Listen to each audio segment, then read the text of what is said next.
warahmatullahi wabarakatuh. Bagaimana kabarnya hari ini anak-anak? Alhamdulillah ya, kalau semuanya baik-baik saja, sehat. Walaupun sekarang sedang pandemi yang mengharuskan kita melakukan pembelajaran secara online, Ibu harap kalian tetap siap dan semangat untuk belajar. Sebelum memulai pembelajaran, mari kita berdoa terlebih dahulu. Berdoa dalam hati masing-masing. Mulai.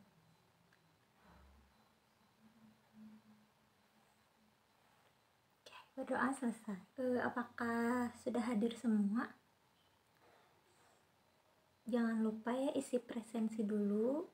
Linknya sudah Ibu share di Google Classroom. Kalian jangan lupa isi ya. Jangan lupa siapkan juga alat tulis, buku paket. Yang ini ya, buku paketnya. Oh iya, untuk minggu kemarin bagaimana tugasnya? Sudah dapat diselesaikan semua? Atau ada yang ingin ditanyakan? Masih ada yang tidak mengerti? Kalian bisa chat aja Ibu langsung, biar nanti tidak memakan waktu dalam pembelajaran hari ini ya. Nah, pentingnya memahami materi yang akan kita bahas pada minggu sekarang, karena materi ini itu merupakan prasyarat agar kita bisa memahami materi-materi selanjutnya, dan juga materi ini bisa menyelesaikan permasalahan dalam kehidupan sehari-hari. Oke, jadi saat pembelajaran nanti Ibu akan share PPT, Ibu akan suruh kalian amati, dan jika Ibu bertanya, kalian harus menjawab ya. Siap? Nah, untuk permasalahan yang pertama, Ibu punya 2 orang siswa yang sedang melakukan dialog untuk mata pelajaran bahasa Indonesia. Nah, di sana itu ada Ipan dan Adel. Nah, sekarang coba kalian amati. Nah, Ibu minta kalian kelompokkan kalimat-kalimat tersebut ke dalam 3 aspek. Yang pertama, mana saja kalimat yang tidak termasuk ke dalam kalimat benar ataupun salah. Yang kedua, kalimat mana saja yang termasuk dalam kalimat benar. Dan yang ketiga, kalimat mana saja yang termasuk dalam kalimat yang salah. Kalian tulis di buku catatan kalian ataupun di laptop, boleh diketik.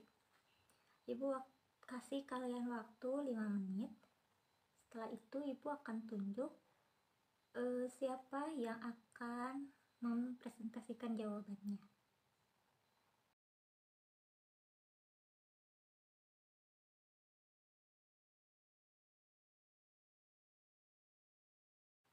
Nah, betul ya.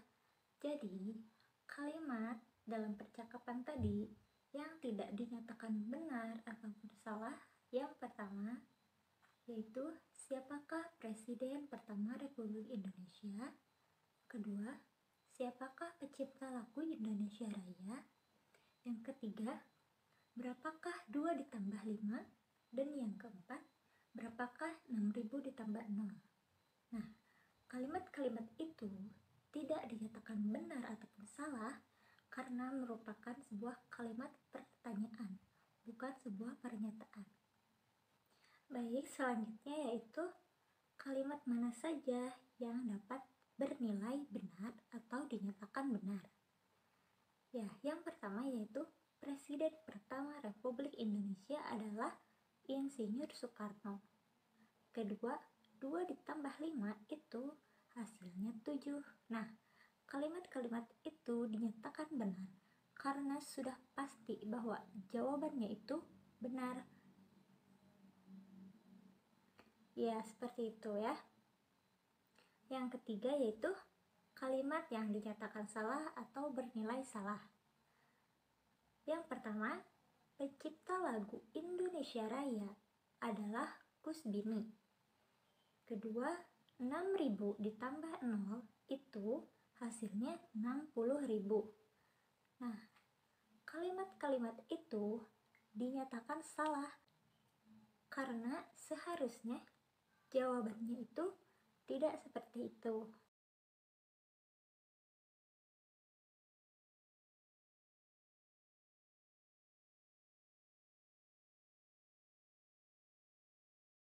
Nah, kelompok kalimat B dan C itu merupakan kalimat deklaratif yang dapat dinyatakan benar atau salah dan bisa juga disebut dengan kalimat tertutup.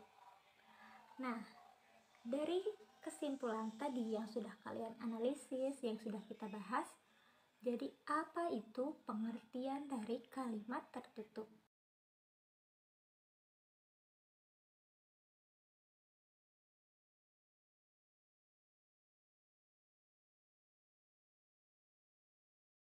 Ya, jadi kalimat tertutup itu adalah kalimat yang sudah diketahui nilai kebenarannya. Nah, kalimat tertutup hanya dapat bernilai benar ataupun bernilai salah. Sudah jelas dan tidak dapat ditawar lagi nilai kebenarannya. Paham?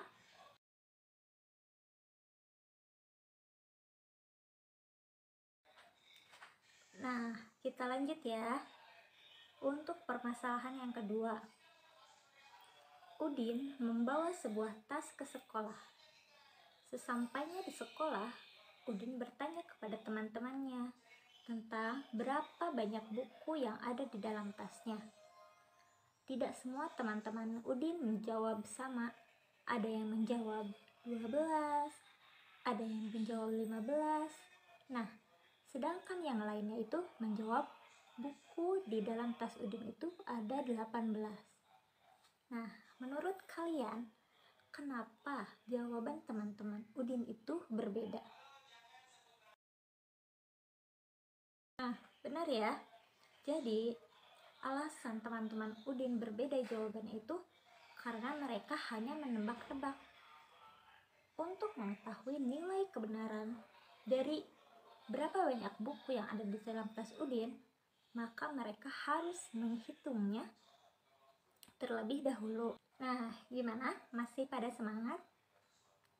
Sebelum lanjut, Ibu akan kasih kalian semacam game terlebih dahulu untuk mengetahui konsentrasi kalian. Oke, sudah siap?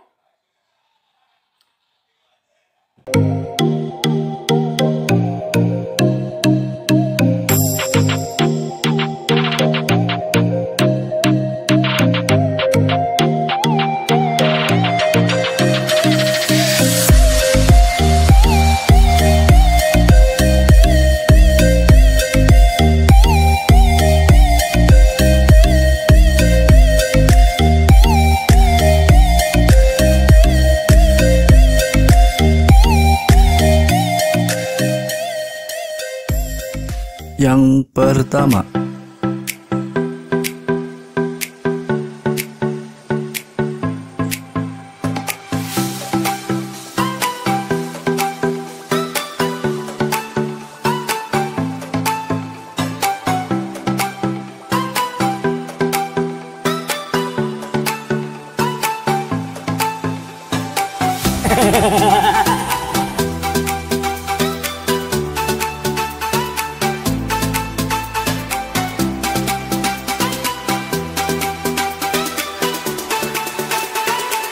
tebak warna. Berikut, kalian harus menebak warna dari kata-kata berikut. Ingat, ucapkan warna, bukan katanya ya, sobat school semuanya.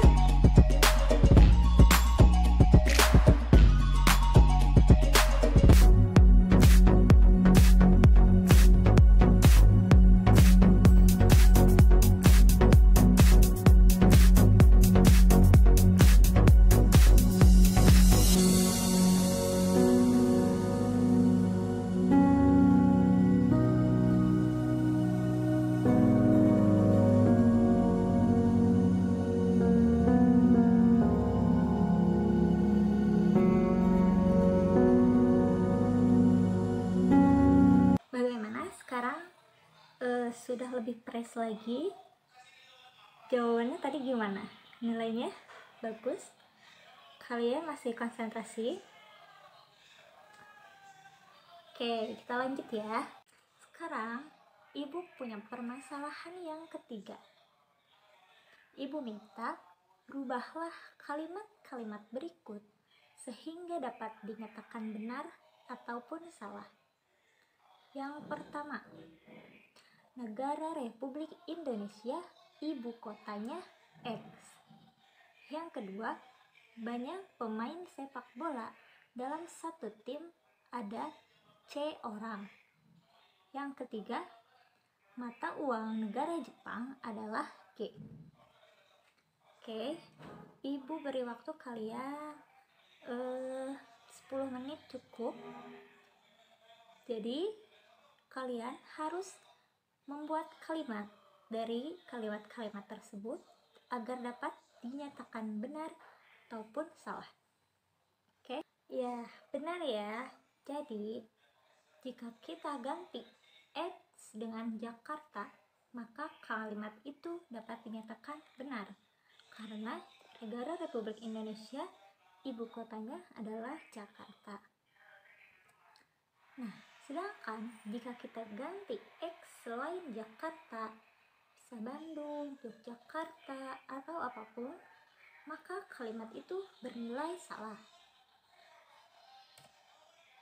Nomor 2, jika C kita ganti menjadi 11, maka kalimat itu dinyatakan benar. Sedangkan jika C kita ganti dengan selain 11, maka kalimat itu dinyatakan salah.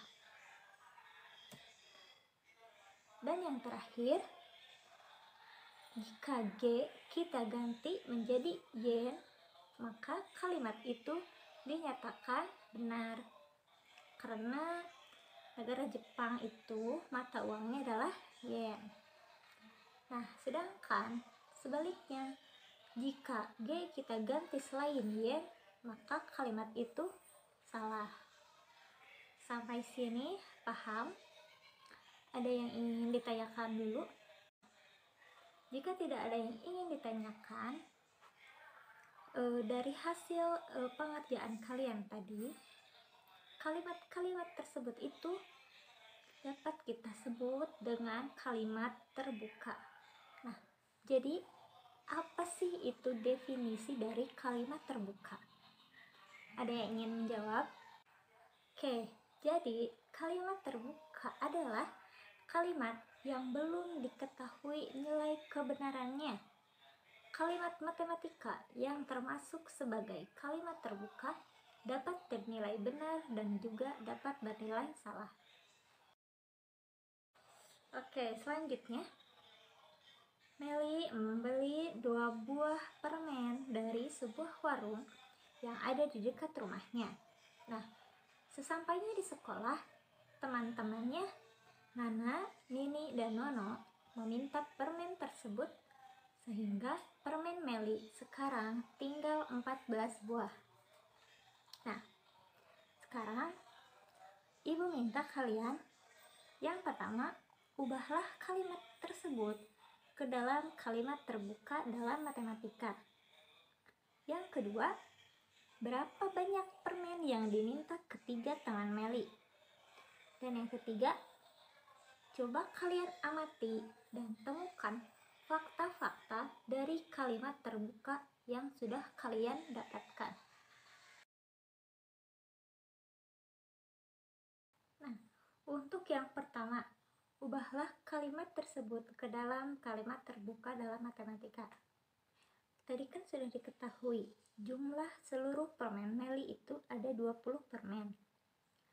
Lalu, teman-temannya meminta permen tersebut. Dan sisa permen Meli adalah 14 buah.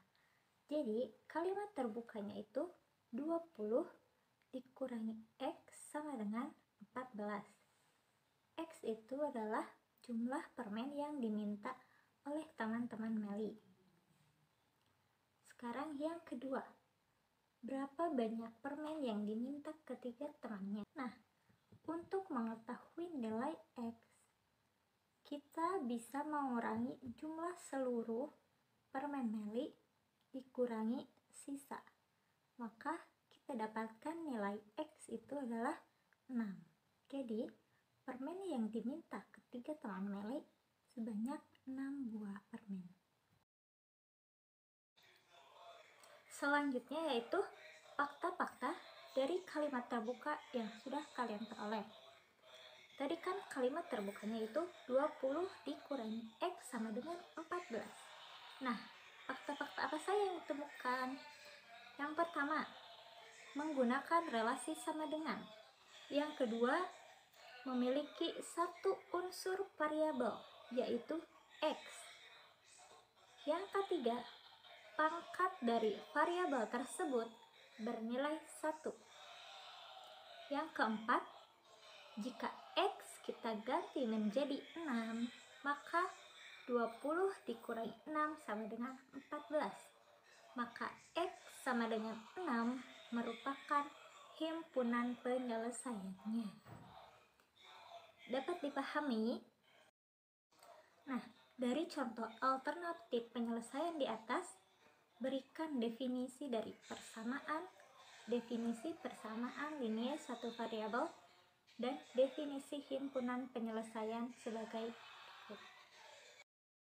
Definisi persamaan adalah suatu kalimat matematika yang menggunakan relasi sama dengan. Persamaan linier satu variabel atau bisa kita singkat SPLV adalah kalimat terbuka yang dihubungkan oleh tanda sama dengan dan hanya mempunyai satu variabel berpangkat 1. Bentuk umum persamaan linier satu variabel adalah AX ditambah B sama dengan 0 dengan A dan B bilangan bulat bukan 0. Nah, materi yang kita bahas untuk minggu sekarang sudah sampai di sini. Tugasnya nanti kerjakan LKPD yang sudah Ibu share di Google Classroom. Lalu rangkum materi yang sudah kita bahas dari awal sampai akhir. Nanti kirimkan ke link yang sudah Ibu buat di Google Classroom. Sebelum Ibu akhiri, ada yang ingin ditanyakan terlebih dahulu? Oke, baik. Jika tidak, Ibu tutup pembelajaran hari ini. Mohon maaf jika ada kesalahan atau kata-kata yang kurang. Ibu mohon maaf. Sekali lagi, kalian harus tetap mematuhi protokol kesehatan, tetap di rumah walaupun harus keluar, harus mematuhi protokol kesehatan ya. Baik, kalau begitu Ibu tutup ya. Akhirul kalam, wassalamualaikum warahmatullahi wabarakatuh.